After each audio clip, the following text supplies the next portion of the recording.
السلام عليكم، صباح الخير عليكم. فيديو جديد وفلوق جديد. اليوم راح نعيشوا معكم تجربه جديده في تركيا، وهي اكل الشوارع في تركيا. يعني راح نستغلوا هذا اليوم باه ناكلوا 200 دينار جزائريه، اي 200 ألف. يعني 200 دينار جزائريه بالعمله التركيه تقريبا راه يجيب لنا 300 ليره. 300 ليره يعني بحكم ان الدينار الجزائري اصبح اكثر من العمله التركيه، بذلك سوف يفيدنا هذا. ولكن هناك تضخم في الاسعار في تركيا وزيادة الاسعار كثيرا، ولذلك سنحاول الفطور والغداء وكذلك اكل شيء من الحلاوه التركيه وكذلك العشاء. لذلك سوف نحاول تقسيم هذا المبلغ، وهل يستطيع 200 دينار جزائري ان يعيش بها الجزائري في اسطنبول لمده يوم كامل اكل. يلا مع بعض سوف نعيش هذه التجربة. قبل بداية التجربة لا تنسوا الاشتراك بالقناة وتفعيل الجرس من أجل التواصل بكل ما هو جديد القناة. شكرا لكم.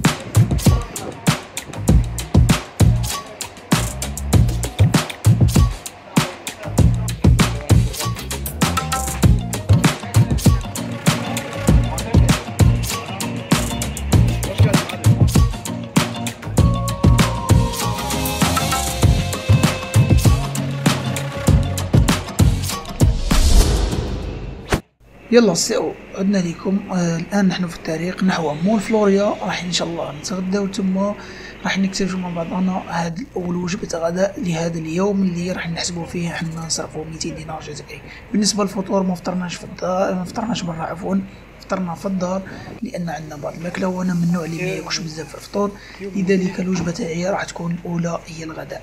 يلا مع بعض نتجه نحو مول فلوريا، المول الرائع من أجل وجبة الغداء. يلا ليتس جو إلى مول فلوريا.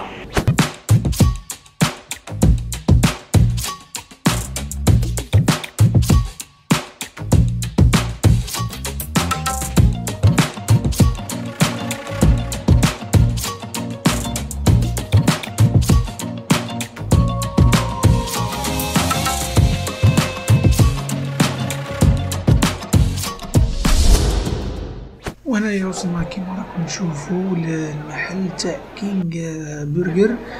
يعني هذاك هو اللي لقينا فيه ماكله مليحه وعجبتنا. اقتنينا زوج همبرجر ويعطيك معهم شويه فريت، ويعطيوك واحد كوكا تحب ميديوم ولا تحب لارج الكبير. خلاص انا اخترت واحد ميديوم، وهاد زوج همبرجر واحد جبت اللحم وواحد دجاج يعني بنان، والكوكا تجي بارده والفريت تاعها مليحه مقليه مليح. وانا ما نضحكوش عليا راني ناكل من الجوع، ما كليتش. هذه كانت الساعه الثالثه، ويعني هذه الوجبه راهي كلفتنا 100 ليره، لذلك نبداو الحساب من هنا. 100 ليره في اول وجبه وهي وجبه الغداء. هي الحاجه المليحه في الفاكونس كومبلي انك تهمل وما تبقاش منين ترجع لبلاصتك. هكذا صرات راني في الطريق، والله ما على بالنا منين نروحو. ها الجماعه معايا ميزيريا ويغنيو وتعيا وكل شيء. يا معليش داك نلقاو وين نروحو وخلاص. كيف غنجيبها ربي هذيك هيا تهلاو نتلاقاو من بعد ان شاء الله. هاي ايوا من بعد ما مشينا ولينا لقينا الطريق وتوضعنا الكارطه تاع المترو منا ويصرا فينا الباطل يعني. الحمد لله عاودنا لقينا الطريق تاعنا ورجعنا، ورانا الان في السوق المصري. راح نضربوا دوره في السوق المصري قبل ما نكملوا الماكله. ناكلوا حاجه حلوه هنا نقصروا بها، باسكو رانا جويه الخمسة 6 تاع العشيه. نكسروا الوقت تاعنا، ندوروا شويه لهنا، نفوتوا وقت مليح. نتمنى انه يعجبكم. راح نعطيكم دي تريك بارك فوتناه في السوق المصري كيف ومن بعد نروحوا لوجبه العشاء ان شاء الله، اللي راح تكون خفيفه ان شاء الله مع الدوران تاعنا. رانا تعبانين ورانا ماكلين بزاف، يعني مع بعضنا راح يفوت وقت مليح. يلا ليتس جو.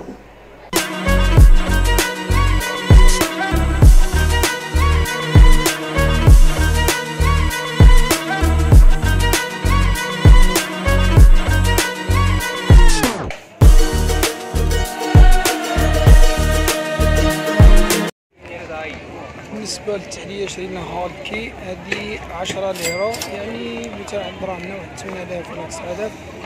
شغل الزلابية تاعنا شغل. الذوق تاعها موجبني بزاف، ومشكل الزلابية تاعنا مي نورمال، حاجة عادية تعدي. حلوة، حاجة حلوة كليناها باه ما نبقاوش في المالح بزاف.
العشاء اخترنا لكم أن نأكل واحد شاورما. هذه شاورما مع أيران سقمت لنا حوالي 75 ليرة بالتقريب. 75 ليرة ليس بالتقريب.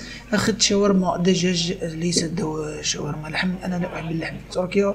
اللحم في تركيا مش كيما اللحم تاعنا، لأن أكل المواشي التركية ليس أكل المواشي تاعنا.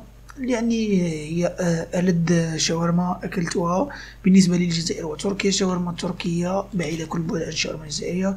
العيران لديه مذاق خاص، مذاق لا تجده في أي لبن آخر. يعني شاورما مليحة كليناها بالعبد، يرقد خفيف يرقد مليح. هذه هي التجربة تاعنا. النهار اليوم يخلص معنا بهذا العشاء، إن شاء الله يعجبكم. يلا عدنا لكم. والله لم استطع اكمال الفيديو بالامس، يعني تعشيت وروحت ديريكت رقدت، ما نكذبش عليكم. اليوم راني جيت نكملوا نحكيو على النهار تاع البارح اللي درناه تاع 200 دينار تاعنا اللي صرفناها على رجال الماكله. 200 دينار جزائريه اي 200 الف، يعني جبت لنا 300 ليره. حاولنا ان نقسموها على الماكله في تركيا. يعني الفطور فطرنا فطور عادي جدا، ما سخمناش. فطرت في الدار الشيء اللي كان. الفطور قصدي هو فطور الصباح، يعني الحليب ولا اي حاجه، خاطر عندنا في الولايات الغربيه الفطور هو الغداء. في الغداء تغديت كما كنت معكم، كليت 2 همبرجر ومعاه تجي شويه بطاطا وشويه كوكا. هذاك الفطور سقام لي ب 100 ليره، يعني الحساب تاعنا 100 ليره. بعدها كليت وحده تاع هذاك كيزلابيه تاعنا ولا حاجه، هذيك ب10 ليرات فقط، يعني 110 ليره. ايضا في المساء اخذت القليل من البقلاوه التركيه، اخذت 4 حبات، ربما 4 حبات كانوا حوالي 50 ليره 50 ليره، يعني 150. ومع العشرة تاع هذيك اللي تشبه الزلابيه تاعنا عاد 160 الحساب. في العشاء كما قلت لكم اخذت واحد من الشاورما التركيه، واخذت معها واحد عيران تركي. كل شيء كان حوالي 70 ليره 70 ليره وال 160 ليره، يعني عندنا 240 ليره.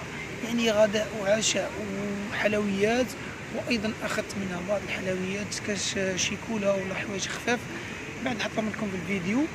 يعني ما سقمتليش حتى 200 الف درهم. يعني النهار في تركيا مينيموم تاعو اللي يحب يصرف، ماشي يصرف انه يصرف ياكل في مناطق غاليه مثل ريستورانات غاليه تاع بوراك ولا تاع نصرة ولا اي حاجه. يعني العبد ياكل قد الحال. 200 الف تكفيك في نهار، توكلك وتشربك ودير كلش. يلا ان شاء الله هذا الفيديو يكون يعجبكم ان شاء الله. الكونسيبت تاعو يكون مليح. ما تنساوش دعمونا بالاشتراك في القناه وتفعيل الجرس من اجل الوصول بكل ما هو جديد القناه. نلتقي في حلقه قادمه. شكرا لكم، الى اللقاء.